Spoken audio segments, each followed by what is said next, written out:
મિત્રો, કેમ છો? જય માતાજી, જય શ્રી કૃષ્ણ। આજે હું શોર્ટ વિડીયોમાં નાની એવી વાત કરવા માંગુ છું કે માણસને સફળ જીવન બનાવવું છે તો એમાં શું છોડવું જોઈએ।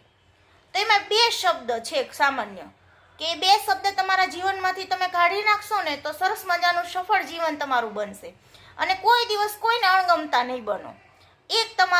એક શબ્દ છે, પહેલો એ વટ છે અને બીજો શબ્દ જીવનની અંદરથી છોડશો એ જીદ છે। આ બે શબ્દ તમે તમારા જીવનમાંથી છોડી મૂકશો ને એટલે એટલો મસ્ત મજાનું જીવન જીવવાની મજા આવશે અને એટલું સફળ જીવન બનશે કે તમને હંમેશા જીવવાની મજા આવશે। અને બીજી વાત કહું છું કે આ ચેનલ છે ને બાળકો માટેની ચેનલ છે। પ્લીઝ મારા ચેનલને ફોલો કરજો, સબસ્ક્રાઈબ કરજો, લાઈક કરજો અને શેર ફરજિયાત કરજો, જેથી આ જે યુટ્યુબમાંથી કમાઈશ ને એ પૈસા બધા છે ને બાળકોના ભવિષ્ય માટે વાપરવાના છે।